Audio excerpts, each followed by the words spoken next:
오늘 저희가 리모델링을 끝내고 이제 처음으로 저희가 새롭게 드려지는 예배입니다. 근데 또 공교롭게 6월절은 지났지만 유교절의 기간이 지금 이제 지나가고 있고 내일까지가 이제 무교절 7일간의 그 절기의 시간입니다. 그리고 오늘 저희가 그 마지막 날을 오늘 주일 예배로 드려집니다. 그래서 6월절의 기간이라고 볼 수가 있습니다. 6월절은 하루이지만 6월절이 지나서 다음 날부터 7일간의 그 무교절을 지키는데 그 무교절은 6월절을 기념하여 7일 동안 지키는 겁니다. 그래서 무교절이라고도 말하지만 일반적으로는 6월절의 기간이라고 흔히들 이야기를 합니다. 그래서 지난 그 주일이었죠.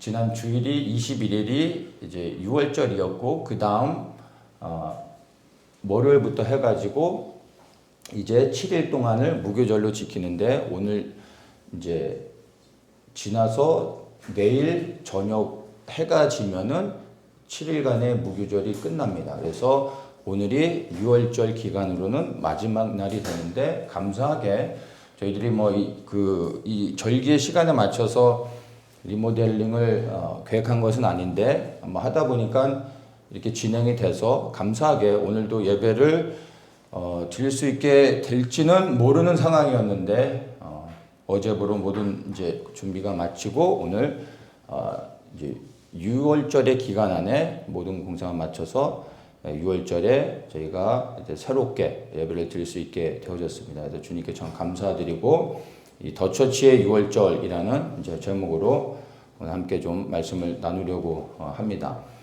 6월절은 제가 얘기하지 않아도 이미 모든 성도님들이 다 잘 알고 있는 그 절기이죠.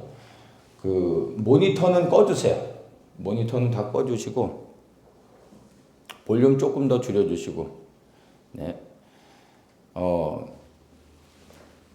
이제 이스라엘 백성들이 애굽의 노예로 있는 상황에서 바로가 도와주지 않아서 그들이 애굽에서 나올 수 없었습니다. 그런데 하나님께서 이제 애굽을 징계하기 위해서 애굽 안에 있는 모든 장자를 치는 재앙을 내리시게 됩니다. 이 장자를 치는 재앙은 애굽 안에 있는 모든 사람들, 이스라엘 백성들까지 포함한 하나님의 재앙이었습니다. 이러한 재앙이 임하는 상황 가운데서 하나님께서 1년 된 어린 양을 희생으로 잡아서 이스라엘 백성들이 집안에 머물고 문 임방과 문 설주에 어린 양의 피를 바르면 그날 저녁에 이제 하나님의 사자들이 애굽의 모든 가정에 들어가 장자를 죽이는 그러한 재앙을 이제 시작할 때 문설주에 발려진 어린 양의 피를 보고 그 죽음의 천사들이 이곳에는 이미 죽음이 임하였구나라고 생각하며 넘어가게 될 것이라고 하나님께서 말씀하셨죠. 그래서 이것을 믿고 하나님의 말씀에 순종하여 문설주에 어린 양의 피를 발랐던 모든 히브리인들은 다 생명을 보존하는 구원을 경험하게 됩니다. 여기서 중요한 것이 이스라엘 백성이라고 해서 무조건 하나님께서 애굽에서 장자가 죽는 모든 이 재앙 가운데서 구원해 주신 것이 아니라 어린 양의 피를 문설주에 발랐던 유대인들, 그 히브리인들이 구원을 얻었던 것입니다. 그래서 모든 유대인들이 무조건적으로 구원을 받은 게 아니라 말씀에 순종하여 어린 양의 그 피를 발랐던 그러한 히브리인들만 구원받았다라는 것을 우리가 기억해야 됩니다. 그래서 말씀에 순종하여 히브리인들이 어린 양 피를 문설주에 바르고 집안에 있을 때 죽음의 사자들이 넘어가게 됐고 애굽의 모든 장자들이 죽는 재앙을 통하여 이제 바로가 두려움을 느끼고 노예로 잡고 있었던 이 히브리인들을 놓아주게 되죠. 그리하여 그들이 이 6월절에 구원을 경험했을 뿐만 아니라 그 구원이 이제 그들을 애굽의 종살이에서 자유케 하는 은혜를 경험하게 되고 그 6월절 사건으로 인하여 이들이 출애굽을 하게 됐다는 것을 우리는 알고 있습니다. 그리하여 이 유월절을 하나님께서 이들에게 유월절의 구원을 경험하게 하시고 유월절을 통하여 또한 이들에게 구원을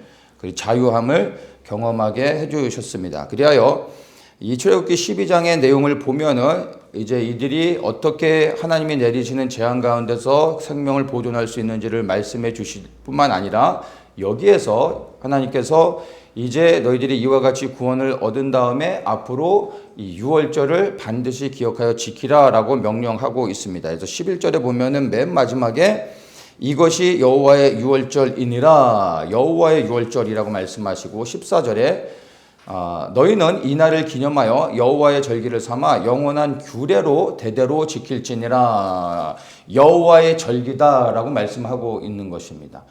이스라엘의 절기다라고 말씀하지 않고 여호와의 절기다, 즉 나의 절기다라고 말씀하고 있는 겁니다. 우리는 흔히 이제 유월절 하면은 이스라엘의 이제 유월절을 포함해서 모든 7가지의 그 성경에서 말하고 있는 절기들이 유대인의 전통으로 생각을 합니다. 물론 유대인의 전통이 맞지만 이 7가지의 절기, 유월절을 포함한 모든 유대인들이 지키는 오늘날의 전통이 되어 지키는 이것들은 유대인들이 그냥 그 문화 가운데서 만든 전통이 아니라 하나님이 지키라고 하신 명령에 순종하여 그것을 이들이 지키고 지금까지 오는 과정 가운데서 이게 유대인의 전통이 되어진 것입니다. 그래서 우리가 절기를 이해할 때 가장 중요한 것이 유월절을 비롯하여 모든 절기들은 뭐 유대인들의 전통인데 우리가 유대인의 전통에 대해서 지키거나 이것을 알 필요가 있는가라는 질문을 하는 경우들이 있는데 유대인의 전통이 이기 전에 하나님께서 그들에게 지키라고 하신 여호와의 절기, 여호와의 명령이라는 것을 우리가 반드시 기억을 해야 하는 것입니다. 그래서 오늘 우리가 보게 되는 이 유월절은 유대인의 전통으로서 우리가 이해하면 안 되고 하나님께서 그들에게 지키라고 하신 명령으로서 우리가 이해하고 이 유월절을 보아야 합니다. 그리고 하나님께서 왜 유월절을 이들에게 기념하여 지키라라고 말씀하셨는지 이것들을 우리가 이제 생각해 봐야 되는데 매년 이제 제가 절기 시즌이 되면 계속해서 똑같은 메시지를 반복해서 말하고 있습니다. 이 유월절을 비롯하여 모든 7가지의 절기는 사실 각각의 절기마다 하나님의 이 세상을 향한 그분의 모든 뜻과 계획들을 절기 속에 다 계시하고 있습니다. 그래서 오늘날에는 감사하게 이 유대인들이 지금까지 지켜온 절기 안에 어떠한 메시지를 담고 있는지 우리가 그 모든 메시지들, 절기의 의미들을 하나하나 다 알 수 있게 해주셨습니다. 먼저 이 유월절을 우리가 좀 보면은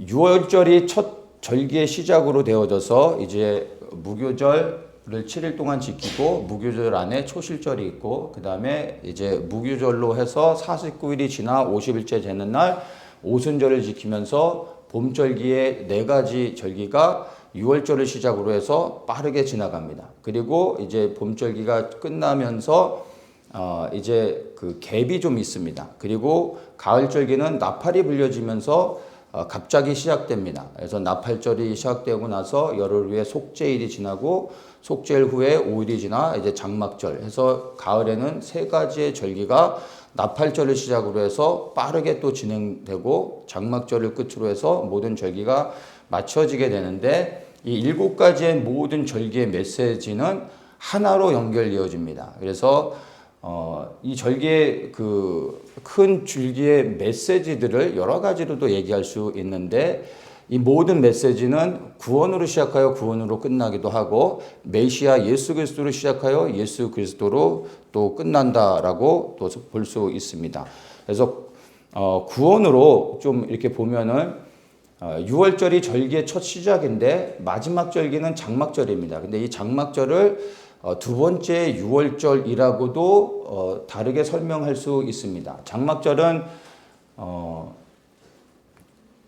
애굽에서 그 나온 이후에 광야 40년의 생활 가운데서 그들이 하나님이 그들의 장막이 되어 주셔서 광야 생활 동안에 하나님이 그들을 지키시고 보호하신 그 은혜를 기억하면서 그들이 장막절의 7일 동안에 집에서 지내지 않고 집 바깥에 장막을 치고 그 장막 안에서 생활을 합니다. 그리고 밤마다 저녁이 되면 사람들을 초청해서 식사를 대접하고 서로 축하하면서 또 즐거워하고 하나님께서 우리 민족을 어떻게 광야 생활 가운데 우리를 지키고 보호하시고 인도하셨는지를 간접적으로 체험하고 경험하고 하나님께 감사하는 그런 시간들이 됩니다. 그런데 이 장막절의 기쁨과 감사는 유월절이 없으면 결코 경험할 수 없는 것이죠. 그래서 이 장막절 또한 유월절과 연결되어지는 것으로 이해할 수 있습니다. 그래서 첫 번째 유월절은 죄와 사망의 권세로부터 구원을 받은 그러한 의미라면은 이제 장막절은 두 번째 유월절의 의미를 갖고 있는데 이 두 번째 유월절의 그 구원은 메시아인 예수 그리스도께서 이 땅에 다시 오심으로 인하여 이제 완전한 구원을 경험하는 것을 우리가 생각할 수 있습니다. 우리가 예수 그리스도를 믿고 구원을 받고 살아가고 있지만 지금 받은 우리의 구원으로 우리가 천국에 들어가 하나님의 나라에 들어가 영원토록 사는 것이 아닙니다. 어제 우리가 구원을 받았다 할지라도 어제 우리가 예수님을 믿었다 할지라도 우리의 구원은 과거에 있지 않고 우리의 믿음은 항상 오늘인 것입니다. 지금 내가 예수님을 믿어야 되고 지금 내가 예수님께 순종해야 되고 오늘 믿고 오늘 받은 구원의 은혜가 매일의 삶 속에서 지속되어질 때 우리가 이제 영원한 하나님 나라에 들어가 이제 부활의 몸을 입고 새 생명을 얻어 하나님 나라에서 살아갈 수 있게 되는 것입니다. 그래서 과거에 내가 어떠한 경험을 했다 할지라도 그것으로 인하여 내가 확신과 어떤 그 체험이 있다 할지라도 오늘 내가 예수 그리스도를 동일하게 믿고 그분의 말씀에 순종해 살아가지 않는다면 어제의 구원과 믿음이 오늘 나를 구원하는 게 아니라는 것을 우리는 반드시 기억해야 됩니다. 그래서 지금 우리가 받은 구원은 완전한 것이 아니라 예수 그리스도께서 이 땅에 오셔서 우리에게 부활의 생명, 즉 육과 영과 혼의 완전한 생명으로 새롭게 하여 주실 때 우리가 이제 더 이상 타락하여 범죄하여 넘어지지 않는 그 영원한 생명을 얻어 하나님 나라에 들어가게 되는 것이죠. 그래서 예수 그리스도께서 이 땅에 다시 오셔서 온 열방에 장막이 되어 주실 때 그 그리스도의 구원의 은혜 안에서 우리가 영원한 생명을 얻게 되는 것입니다. 그래서 장막절이 사실은 두 번째 구원을 이루는 유월절의 구원과 또 연결되어진다라고 생각할 수 있습니다. 그래서 유월절이 시작되어질 때 이제 유대인들은 무엇을 생각하냐 하면 단순히 유월절의 구원이 아닌 장막절의 구원까지 생각하게 됩니다. 이제 절기가 시작되었구나. 그러면 이제 우리가 메시아께서 오셔서 우리로 하여금 영원한 장막 안에 들어가 즉 하나님 나라에 들어가 우리를 다스리고 통치하시겠구나라는 소망을 가지고 절기가 시작되어진다는 것을 기억해야 됩니다. 그래서 우리가 항상 절기가 시작될 때마다 기억해야 되는 것이 뭐냐 하면 유월절의 구원을 위해 예수님께서 이 땅에 오셔서 우리를 위해 피 흘려 돌아가셨습니다. 그리하여 우리가 지금 예수님을 믿어 구원을 얻고 그 구원의 은혜 안에서 살아가고 있습니다. 이제 구원받은 우리 그리스도인들이 소망하면서 이 유월절을 지나면서 반드시 바라보며 기억해야 되는 것이 무엇이겠습니까?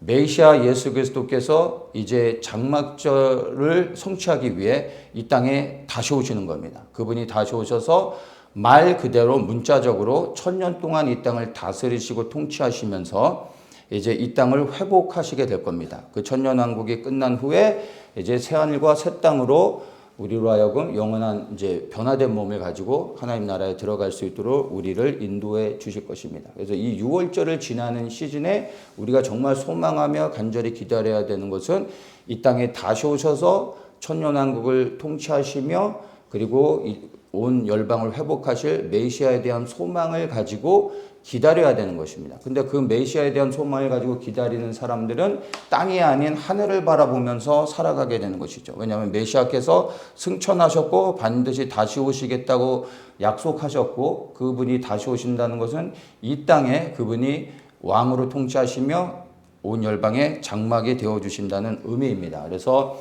우리 구원받은 모든 그리스도인들은 이 절기 안에 담겨져 있는 6월절부터 장막절까지의 의미들을 정확히 이해하면 다시 오실 메시아에 대한 소망을 가지면서 우리가 살아가야 하는 것입니다.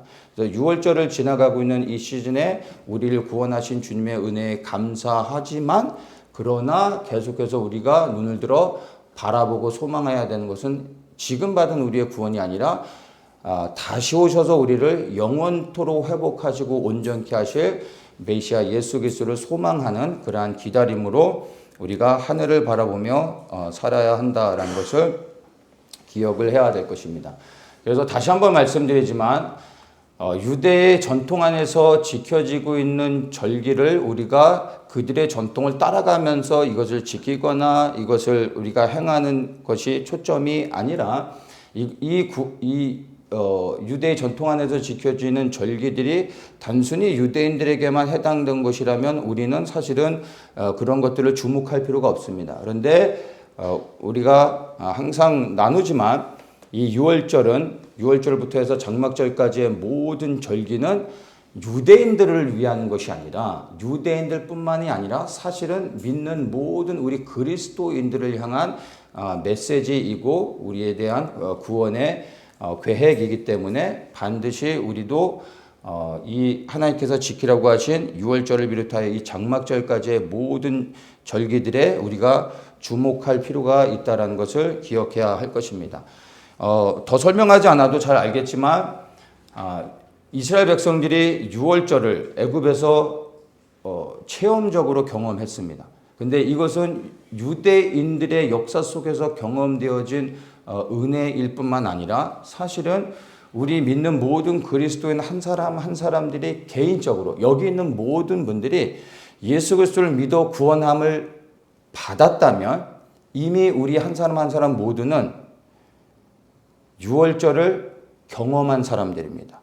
그러니까 애굽에서 이미 탈출하여 죄와 사망의 권세에서 구원을 받은 자들입니다. 그래서 여러분들이 삶의 현장 가운데서, 경험 가운데서 체험적으로 여러분들이 이것을 깨닫고 느끼지 못했다 할지라도 이미 믿는 우리 모든 사람들은 개인적으로 6월절을 지났다라는 것을, 애굽에서 우리는 하나님의 은혜로 탈출했다라는 것을 반드시 기억해야 될 것입니다.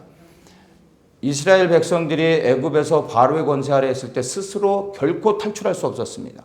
우리도 죄와 사망의 권세 아래에서 우리의 힘과 노력으로 절대로 탈출할 수 없습니다. 오직 하나님의 은혜로 되어지는 것입니다. 그래서 일방적으로 하나님께서 이스라엘 백성들을 구원해 주셨습니다. 우리가 받은 구원도 우리의 열심과 노력으로 받은 게 아님을 우리는 분명히 알고 있습니다. 종교의 힘으로, 나의 열심과 노력으로 구원받으려고 하는 것은 세상의 모든 종교입니다. 그렇죠? 그러나 우리의 열심과 노력으로, 의지로 되어지는 게 아닙니다. 오직 믿음으로 되어지는데 우리는 예수 그리스도의 피를 의지하여 죄와 사망의 권세에서 자유함을 얻었습니다. 그래서 이 6월절은 이미 우리 모두가 경험한, 그리하여 통과한 개인의 인생 가운데서 이미 여러분들이 다 경험했을 것이라고 믿습니다. 근데 이제 여기서 보면은 여호와의 6월절이라 하면서 14절에서 이 날을 기념하라, 그리하여 지키라 라고 말씀하고 있는데 이 부분을 좀 우리가 생각해 볼 필요가 있습니다. 기념하라 라고 하신 이 말씀의 원어의 의미는 단순하게 이해하시면 됩니다. 기억하라는 의미입니다. 이것을 반드시 기억하라 라는 의미입니다. 이것을 기념하여 지키라 라고 했을 때 사람들이 지키는 것에 초점을 맞추는데 이 명령의 포인트는 뭐냐면 기념하라, 즉 기억하라는 것에 초점이 맞춰져 있다라는 것입니다. 그래서 유대인들은 지키는 것에 초점을 맞춥니다. 근데 하나님께서 명령하신 것의 포인트는 지키는 것이 아니라 기억하는 것입니다. 그것을 우리가 분명하게 이해를 해야 합니다. 기억하게 하기 위해서 기념하여 지키게 하신 겁니다. 지키는 것이 목적이 아니라 기억하게 하기 위해 지키게 하셨다라는 것을 여러분 정확하게 이해를 하셔야 됩니다. 지키는 것이 목적이 되면 행위가 되어지고 율법이 되어지는 것입니다. 그런데 지키게 하신 이유는 지킬 때마다 기억하는 것입니다. 기억하게 하기 위하여 지키게 하셨다라는 것을 여러분들이 기억하셔야 됩니다. 그래서 절기를 지키지 않으면 죄가 될까요? 전혀 아니라는 것입니다. 절기를 지킴으로 여호와의 구원을 기억하며 그분께 감사하게 하기 위한 하나님의 목적이 있다라는 것을 기억해야 될 것입니다. 자, 그래서 그러면 우리가 무엇을 기억하게 하기 위해서 하나님께서 이렇게 지키라고 하셨나를 생각해 볼 때 이것은 하나님의 구원을 기억하라라는 의미로서 우리에게 하신 말씀으로 이해를 하시면 됩니다. 출애굽기 20장에 보면은 20장 2절에 이렇게 말씀하십니다. 나는 너를 애굽 땅 종되었던 집에서 인도하여 낸 너의 하나님 여호와로라. 이렇게 말씀하시고 난 후에 10계명에 대한 10가지 이 계명을 하나하나 다 이렇게 명령하고 계시죠. 그래서 3절부터 너는 나 외에는 다른 신들을 내게 있게 말지니라 이렇게 말하면서 이제 10계명의 첫 번째가 되는 것이죠. 근데 이게 우리 기독교가 갖고 있는 10계명의 제1계명이죠. 3절 너는 나 외에 다른 신을 내게 있게 말지니라. 그런데 유대인의 10계명은 첫 번째 계명이 2절입니다. 첫 번째 계명이 나는 너를 애굽 땅 종되었던 집에서 인도하여 낸 너의 하나님 여호와로다. 이렇게 되어져 있습니다. 그러니까 유대인의 10계명과 오늘날 교회들이 지키고 있는 10계명의 순서가 다릅니다. 여기서 말하는 교회란 로마 카톨릭을 중심으로 해서 만들어진 계명을 이야기하는 것입니다. 근데 원래 하나님이 주셨던 10가지의 계명의 첫 번째는 2절입니다. 그래서 첫 번째 계명은 지키는 것, 무엇을 하라 말라라는 의미가 아니라 기억하게 하시는 겁니다. 무엇을요? 내가 너희를 구원한 하나님이다. 이것을 기억하게 하는 겁니다. 계명을 지키는 것보다 더 중요한 것은 왜 지켜야 되는지를 알아야 되는 것입니다. 이해가 되십니까? 만약에 이스라엘 백성들이 하나님이 이들을 구원했다라는 것이 믿어지지 않는다면 10가지의 계명은 그들에게 아무런 의미가 없는 것입니다. 그래서 첫 번째 계명은 내가 너희를 구원한 여호와 하나님이다. 이것을 기억하게 하시고 두 번째부터 그러하기 때문에 너희가 나 외에 다른 신을 섬기면 안 된다라고 말씀하고 있다는 것입니다. 그래서 하나님께서 무엇을 기억하게 하기 위해서 이 유월절을 지키게 하셨을까를 생각할 때 바로 이 10계명의 제1계명, 유대인에게 주신 제1계명을 우리도 동일하게 기억하면 되는 것입니다. 우리를 구원하여 내신 여호와 하나님을 기억하게 하기 위하여 유월절을 지키게 하신 겁니다. 그래서 우리도 항상 유월절이 돌아올 때마다 나를 구원하신 여호와 하나님, 나를 구원하시기 위해 하나님의 말씀에 순종하여 피를 흘려주신 예수 그리스도, 하나님과 예수님을 기억하는 것입니다. 그리고 감사하는 것이죠. 우리가 무엇을 기억해야 되는지 여러분 명확하게 이해를 하셔야 되는 겁니다. 이 출애굽기 20장 2절의 말씀이 이제 우리에게 믿어지고 그 하나님이 우리를 구원하셨음을 믿어진다면 그 다음에 출애굽기 19장 4절에서 이야기하는 이 10계명을 주시면서 이스라엘 백성들에게 시내 산에서 말씀하신 이 여호와의 말씀이 이제 우리에게 믿어지며 이 말씀에 순종하게 되는 것이죠. 4절에 19장 4절에 나의 애굽 사람에게 어떻게 행하였음과 내가 어떻게 독수리 날개로 너희를 업어 내게로 인도하였음을 너희가 보았느니라. 세계가 다 내게 속하였나니 너희가 내 말을 잘 듣고 내 언약을 지키면 너희는 열국 중에서 내 소유가 되겠고 너희가 내게 대하여 제사장 나라가 되며 거룩한 백성이 되리라. 너는 이 말을 이스라엘 자손에게 고할지니라. 만약에 하나님께서 이스라엘 백성을 구원해 주신 구원자라는 게 믿어지지 않는다라면 4절과 5절의 말씀은 아무런 상관이 없는 것입니다. 하나님이 구원자이심을 믿는 자들은 이제 하나님의 말씀에 순종하고 그 언약을 지켜야 됩니다. 왜냐하면 그분이 구원하셨기 때문에. 구원한 사람이 곧 주인이 되는 것입니다. 맞습니까? 구원한 분이 주인이기 때문에 이제 나를 구원하여 내 생명을 살려주신 그 하나님 앞에 말씀에 순종하며 언약을 따라 살아가야 되는 것입니다. 그렇게 할 때 제사장 나라가 되고 거룩한 백성이 될 것이다 라고 말씀해 주고 있습니다. 우리도 이 유월절을 기억하면서 하나님이 우리를 구원하셨고 예수 그리스도께서 우리를 위하여 피 흘려 우리를 구원하셨음을 정말 믿는다라면 우리가 이제 누구의 말씀에 순종하며 누구의 말씀을 따라 살아가야 되는지 반드시 이 시간을 통해서 다시 한번 점검하고 결단을 해야 되는 것입니다. 수많은 사람들이 예수님을 믿고 구원받았다고 하고 그 구원의 감격 안에서 눈물을 흘리고 감사하지만 그러나 삶의 현장 가운데서는 자기 스스로가 왕이 되어서 내가 원하는 것을 하며 살아가는 것이 오늘날 교회 안에 대부분의 사람들의 삶의 모습인 겁니다. 내가 필요할 때는 하나님께 또 예수님께 도움을 구하고 기도하죠. 잘못됐다는 게 아닙니다. 그런데 삶의 본질 자체가 나의 행복과 나의 성공과 나의 번영을 위해서 살아가고 있다는 것입니다. 정말 우리가 구원받은 하나님의 사람들이라면 이제 우리의 성공, 우리의 평안한 삶, 이 땅에서의 어떤 행복, 이것은 우리에게 더 이상 중요한 게 아닙니다. 나를 구원하신 예수 그리스도가 내게 무엇을 원하고 있는지 그 말씀에 순종하며 그리고 그분의 뜻을 따라 살아가야 되는 것입니다. 그리고 사실은 그 말씀에 순종하며 살아가는 것이 우리에게 있어서 가장 성공적인 삶이요, 가장 행복한 삶이요, 주님이 다시 오셨을 때 정말 후회하지 아니하는 가장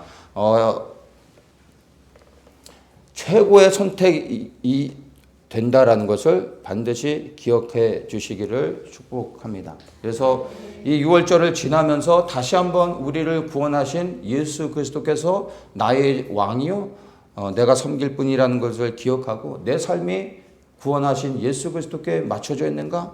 그분의 말씀에 순종하며 살아가려고 내가 몸부림치고 있는가? 나는 그리스도의 이름을 가지고 나의 번영을 위해서 계속해서 끊임없이 기도하고 있지 않은가? 돌아보십시오. 나의 번영을 위해 예수님의 이름을 사용하고 있는지 아니면 그분의 뜻에 순종하기 위하여 그분의 뜻을 구하고 말씀에 순종하기 위해서 내가 몸부림치고 있는지 여러분의 삶을 다시 한번 돌아보시기를 축복합니다. 우리가 6월절에 무엇을 기억해야 되는지 다시 한번 좀 점검하기 원합니다. 첫 번째, 나의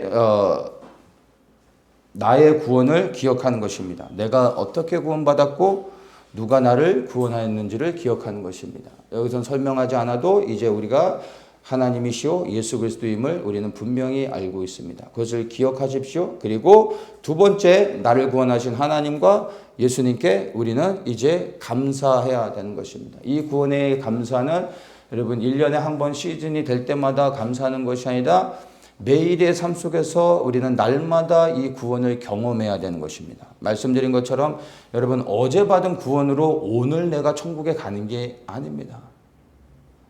어제 우리가 믿음이 충만하고 정말 그리스도 안에서 하나된 연합된 삶을 살았습니까? 그런데 그 상황 가운데서 우리의 생명이 끝났다면 우리는 구원받고 하나님 나라에 들어갈 수 있었을 것입니다. 그러나 여러분 하루가 지났습니다. 그리고 또다시 새로운 하루를 시작할 때 우리의 삶의 시작에 예수 그리스도께 맞춰지고 그분께 오늘 내 삶을 들여 순종하지 않는다라면 어제 내가 하나님과 동행했다 할지라도 오늘 어제의 그 경험으로 어제 하나님과 동행했던 그 과거의 삶으로 오늘 내가 구원받는 게 아니라는 것을 반드시 기억해야 됩니다. 그래서 우리는 날마다 구원을 경험해야 됩니다. 구원을 경험한다는 것은 날마다 그분이 나의 왕 되심을 고백하고 주님이 나의 왕 되시고 나 삶을 인도해 주신다는 것을 감사하고 또 믿으며 그분의 말씀을 따라 날마다 순종하며 살아가는 것입니다. 그래서 첫 번째는 기억하는 것입니다. 두 번째는 나의 구원자이신 하나님과 예수님께 항상 날마다 감사하며 그분께 순종하며 살아가려고 몸부림쳐야 됩니다. 이 첫 번째와 두 번째까지는 사실은 다 이해하고 깨달을 수 있는 부분입니다. 그런데 세 번째가 중요합니다. 이 세 번째는 이제 사명을 기억하고 사명에 우리의 삶을 맞추는 것입니다. 안타깝게 교회 안에 있는 수많은 사람들이 예수 그리스도의 구원하심을 경험하고 그 안에서 감사하며 살아가고 있지만 두 번째까지는 되는데 세 번째 이 감사를 넘어 사명의 단계, 부르심의 단계까지 가는 사람들은 그렇게 많지 않다는 것을 발견하게 됩니다. 제가 읽어드렸던 출애굽기 15장 4절과 5절, 6절 이 말씀에서도 이야기하고 있죠. 하나님께서 애굽에 있는 이스라엘 백성들에게 이런 말씀하지 않으십니다. 애굽에서 구원해 내신 다음에 홍해를 지나 이제 광야에서 시내산에 그들을 불러내신 다음에 말씀하시는 겁니다. 너희가 내 말을 잘 듣고 내 언약을 지키면 열국 중에서 너희는 내 소유가 된다 말씀하죠. 하나님의 소유가 되는 게 무엇입니까? 그게 곧 구원입니다. 하나님의 소유가 되어 구원을 경험합니다. 제사장 나라가 되게 하겠다. 그리고 너희가 거룩한 백성이 되게 하겠다라고 말씀하고 있습니다. 자, 여기에서 무엇을 우리가 생각해야 되냐면 구원받은 자에게 요구되는 것이 있다라는 것입니다. 그게 무엇입니까? 바로 구원받은 자들이 이제 부르심의 사명을 감당해야 되는 하나님의 제사장 나라로서 거룩한 백성으로서 이제 순종하며 살아가야 된다라는 것을 말씀해 주고 있습니다. 그런데 그 부르심이 무엇인지는 창세기 12장에서 아브라함을 부르실 때 명확하게 설명해 주고 있습니다. 창세기 12장 2절에 내가 너로 큰 민족을 이루고 내게 복을 주어 내 이름을 창대케 하리니 너는 복의 근원이 될지라. 너를 축복하는 자에게는 내가 복을 내리고 너를 저주하는 자에게는 내가 저주하리니 땅의 모든 족속이 너를 인하여 복을 얻을 것이니라. 아브라함에게 내리신 명령이 뭐냐 하면 복의 근원이 되게 하시는 거였습니다. 그리하여 그로 하여금 복의 근원이 되게 하시고 복의 근원이 된 것으로 인하여 땅의 모든 족속이 복을 받게 하시는 것. 땅의 모든 족속이 구원을 받게 하시는 것. 이게 바로 하나님께서 아브라함을 택하신 이유고 복의 근원이 되게 하셨던 하나님의 의도이고 아브라함과 이스라엘을 통하여 온 열방을 구원하시기 원하시는 하나님의 계획이 담겨져 있음을 알 수 있습니다. 그리하여서 이제 이들이 광야에서 40년의 생활 동안 하나님을 경험하며 하나님을 신뢰하는 것이 준비된 다음에 요단을 건너 이제 여호수아가 백성들을 이끌고 요단을 건너 가나안 땅을 정복하는 전쟁을 시작하죠. 그러면서 여호수아 1장 2절에 내 종 모세가 죽었으니 이제 너는 이 모든 백성으로 더불어 일어나 이 요단을 건너 내가 그들 곧 이스라엘 자손에게 주는 땅으로 가라. 내가 모세에게 말한 바와 같이 물은 너희 발바닥으로 밟는 곳을 내가 다 너희에게 주었노니 하면서 이제 땅에 대한 언약을 이야기하시죠. 땅을 정복하라라는 말씀을 하시면서 여호수아에서는 끊임없이 가나안 땅에 들어가 땅을 정복하는 이야기가 나옵니다. 그래서 이스라엘 백성들이 가나안 땅에 들어가 땅을 정복하는 전쟁을 하고 그 땅에서 이스라엘이라는 나라를 세우는데 이 이스라엘이라는 나라는 단순히 이스라엘 민족이 세운 나라가 아니라 하나님께서 택한 이스라엘 민족을 통하여 이스라엘이라는 나라를 통하여 이 땅에 이루어지는 하나님의 나라를 상징적으로 보여주는 것입니다.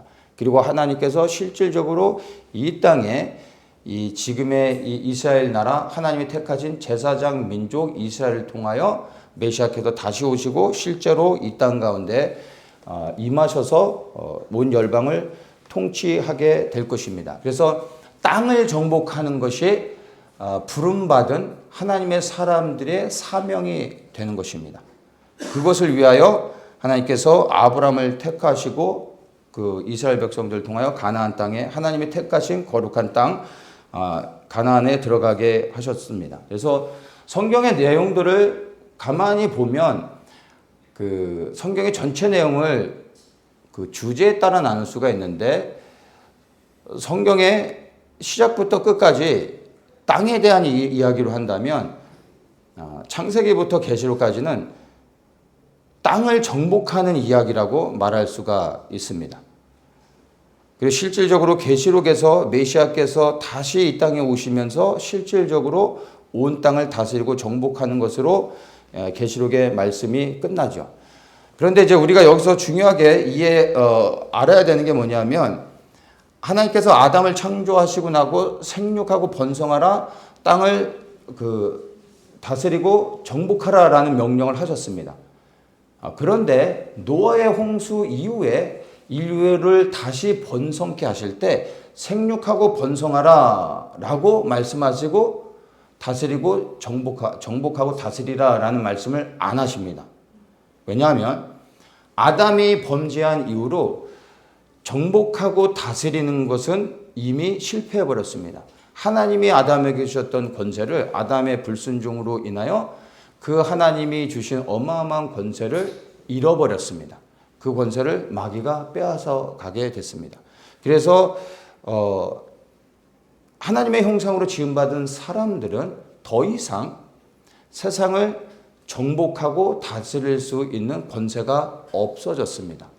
그렇게 할 수 없기 때문에 하나님께서 노아 시대 이후로부터 다시 번성케 하실 때 그들이 할 수 없는 걸 아시기 때문에 정복하고 다스리라는 말씀을 안 하시고 그냥 번영하라, 생육하고 번성하라 라고만 말씀하고 끝나시는 겁니다. 그러면 땅을 정복하는 것은 어떻게 되는 것입니까? 최초에 받은 하나님의 부르심과 명령이 땅을 정복하는 것이었는데 이것은 이제 메시아 예수 그리스도께서 다시 오셔서 그분이 직접 마귀가 뺏어간 왕의 권세를 메시아가 오셔야지만 그분만이 정복하고 다스리는 권세를 빼앗고 회복하실 수 있는 것입니다. 그래서 땅에 대한 정복의 이야기는 메시아 예수 그리스도께서 이 땅에 오실 때 끝나게 되어지는 겁니다. 그래서 이제 우리 구원받은 사람들이 앞으로 그리고 교회가 해야 될 일이 무엇이냐 하면 우리가 나가서 정복하고 다스리려고 하면은 비성경적이고 이것은 벗어나게 되는 것입니다. 우리는 메시아 예수 그리스도께서 이 땅에 오셔서 다스리고 정복하실 수 있도록 우리가 주의 길을 예비해야 되는 것입니다. 그것을 위해서 주님께서 이 땅에 성령을 보내주시고 교회를 세워주셨습니다.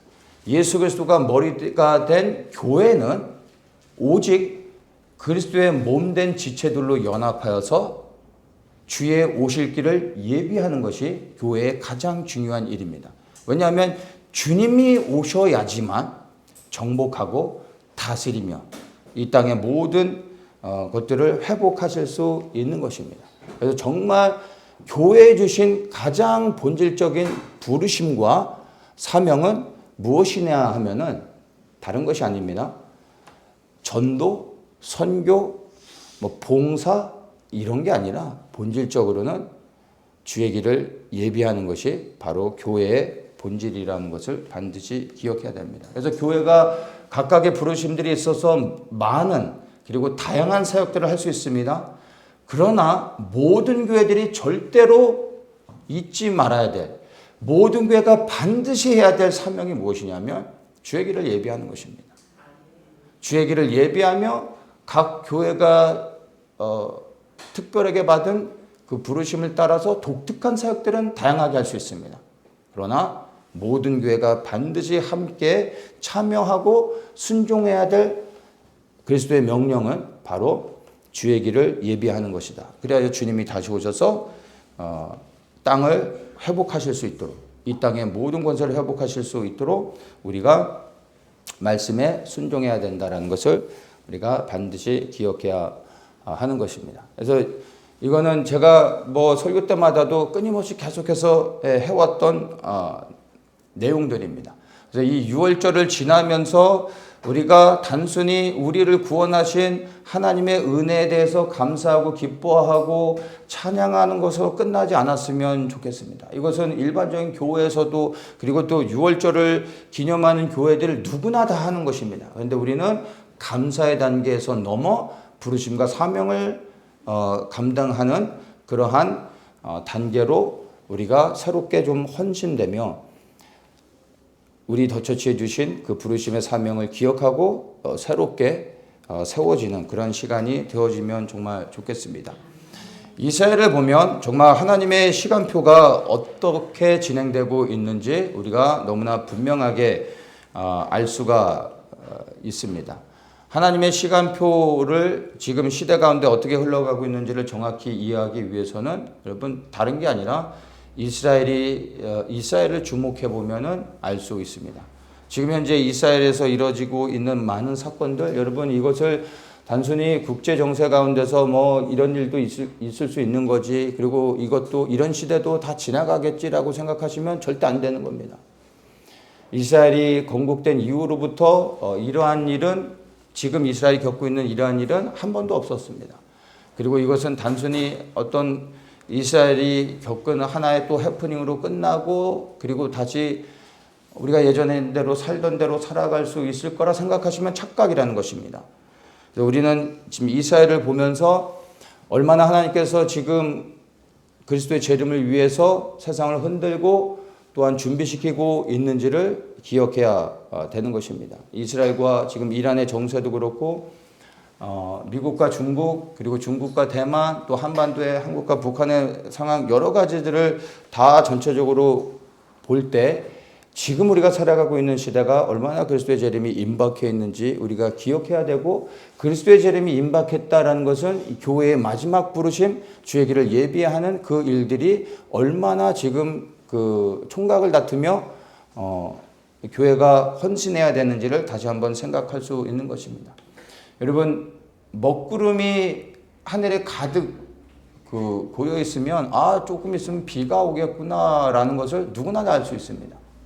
그렇다면 정말 세상이 돌아가고 있는 지금의 그 흐름들을 우리가 분별해 본다면 뭐 특별히 기도하지 않아도 앞으로 어떤 일들이 우리 앞에 다가오고 있는지를 어렵지 않게 예측하며 우리가 분별해 볼 수가 있는 것입니다. 그래서 우리는 정말 이 시대에 준비되어야 합니다. 어떻게 준비되어야 하겠습니까?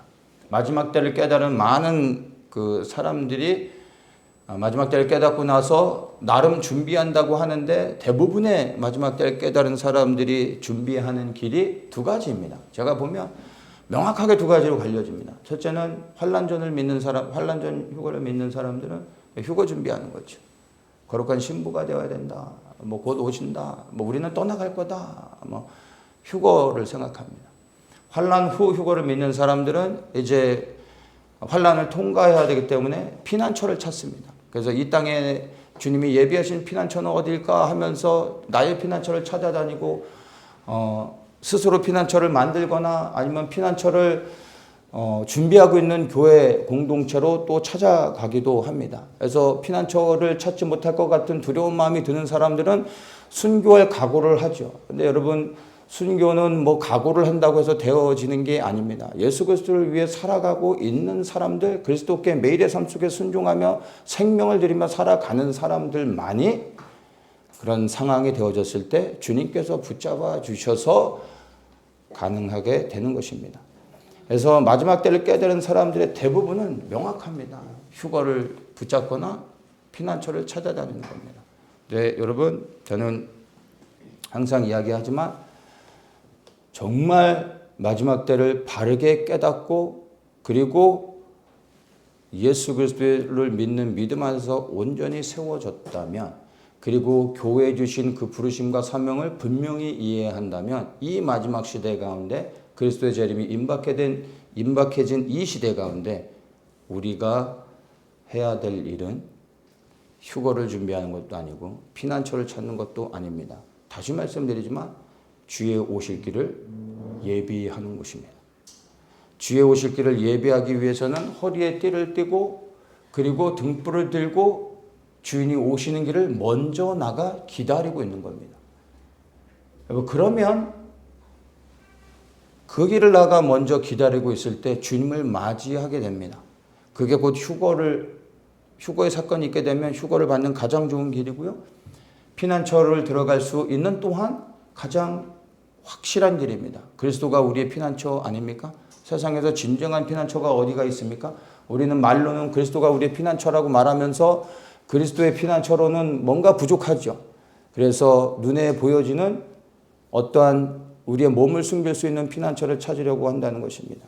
정말 여러분들이 마지막 때를 제대로 분별하고 깨어있는 분들이라면 여러분 다른 게 아닙니다. 이제 군사의 사명을 감당하기 위하여 부르심의 사명에 초점을 맞추는 겁니다. 주님의 말씀에 순종하며 살아가는 자들이 구원을 경험하게 되는 것입니다. 출애굽기 19장에서도 우리가 계속해서 아까 말씀을 봤지 않습니까? 구원한 자들에게 이제 언약을 지키라고 요구하고 계십니다. 언약을 지킨다는 건 말씀에 순종하는 것이고 말씀에 순종하는 자들을 거룩한 백성으로 구별하여 그들을 소유로 삼겠다고 말씀하셨습니다. 우리가 말씀에 순종하며 살아가게 되면 그 안에 여러분 휴거가 있고 피난처가 있다는 것을 다시 한번 기억하시면서 이 시대 가운데 우리 더처치가 무엇을 해야 되는지 우리는 흔들림 없이 다른 교회들, 다른 사람들을 바라볼 것이 아니라 이 마지막 시대 가운데 교회의 거룩한 부르심, 주의 군사가 되어져서 주의 오실 길을 예비할 수 있기를 간절히 원합니다.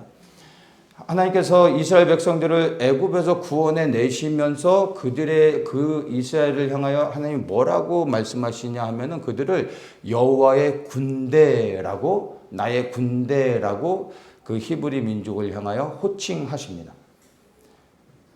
애굽의 노예로 있는 동안에 그들이 400년 동안 한 것이라고는 노예로서 벽돌을 굽는 일밖에 안 했던 그 무게 한번 잡아보지 못했던 히브리 민족을 향하여 하나님은 그들을 구원해 내실 때 여호와의 군대라고 호칭하십니다. 그들을 구원하신 이유는 하나님의 군대로 사용하기 위하여 애굽에서 그들을 탈출할 수 있게 해주셨다라는 것입니다. 우리가 받은 구원 또한 여러분 우리를 단순히 천국 가게 하기 위해서가 아니라 하나님의 영광을 위하여 우리를 구원하셔서 군대로 삼아주시기 위해서 우리를 구원하셨다라는 것을 기억하시고 이 교회, 예수 그리스도가 머리 된 교회는 그리스도의 군대가 되어지는 그러한 군사 조직이라는 것을 반드시 기억하시고 마지막 때에 살아가고 있는 성도들이라는 것을 우리가 깨닫는다면 이 부르심에 흔들림 없이 세워져야 하는 것입니다. 그래서 돌아가는 여러 가지 상황들을 보면서 우리 더처치가 좀 새롭게 준비되어야 되겠다라는 고민을 제가 하면서 이제 올 초에 기도를 하다가 어떻게 우리가 준비되어야 하는가? 무엇이 준비되어 오는 것일까? 이렇게 이 시대적인 상황 가운데서 좀 그 흐름들을 보면서 기도하는 가운데 이제 그 새롭게 준비되어지는 것이 교회를 이전하는 거라는 좀 감동을 받았습니다. 그래서 앞으로 언제인지 모르지만 한국에 전쟁이 일어날 것이고 그 전쟁의 상황 가운데서 우리가 잘 준비되어져서 전쟁이 끝이 아니라 전쟁 이후에 이제 우리에게 주님을 섬길 수 있는 기회를 주실 것이고 이제 문이 열려져 북한이 열려지며 또 이스라엘에 많은 변화들이 일어날 것이고 그래서 우리가 북한의 교회와 중국의 지하교회 그리고 또 이란의 지하교회를 넘어 이제 예루살렘의 메시아닉주 교회들과 함께 연합하여 주의 오실 길을 예비해야 되겠다라는 생각들을 하면서 교회를 좀 이전하고 새롭게 준비되어졌다라고 이제 좀 감동을 받고 결정을 하게 됐습니다. 근데 그렇게 하고 이제 그 저희가 교회를 찾는 과정 중에 뭐 여러 가지 이제 막히는 상황들이 있었음을 다 아시죠? 지금은 이제 다 끝났으니까 말씀드릴 수 있는데 어제까지 모든 준비가 잘 맞춰졌습니다. 그러니까 모든 공사도 다 끝났고 이제 그 공사에 대한 모든 지불해야 될 금액도 다 지불해서 이제 다 이제 정말 끝났습니다. 그래서 말씀드릴 수 있는 건데 교회를 이전하기로 결정했을 때 저희의 뭐 재정 상황은 교회를 이전할 수 있는 상황이 전혀 아니었습니다. 근데 그런 것들을 제가 얘기하지 않았던 이유는 얘기해봐야 뭐 여러분들 마음만 더 괴롭지 불편하고 뭐 그런다고 해서 여러분들이 뭐 해결할 수 있는 부분도 아니고 제가 교회를 이전한다고 해서 흔히 교회들이 하는 뭐 성전 건축이니 성전 이전이니 이런 식으로 해서 헌금을 걷고 이런 것도 제가 원치 않는 거기 때문에 그냥 기도만 했습니다. 그래서 기도하면서 찾는 과정 가운데 하나님이 어떻게 인도하실지 저도 기대하면서 또 좀 긴장하면서 이제 하나하나 진행하는 과정 가운데 하나님께서 정말 다 막아주셨습니다. 처음에 저희 몇 군데가 계약이 됐다가 또 취소되고 이랬었는데 처음엔 참 원망스럽기도 하고 힘도 빠지고 했는데 지금 돌아서 보면 하나님이 막아주셨던 겁니다. 그래서 여러 가지 상황이 안 되는 과정 가운데 다시 한번 생각하게 되면서 기도할 때 이제 지금에 있는 장소를 리모델링을 통해 효율적으로 사용하고 이제 이 안에서 새롭게 준비되어야 되겠다라는 좀 그 생각을 새롭게 하게 됐고 그걸 놓고 기도할 때 주님께서 좀 평안한 마음을 주셨습니다.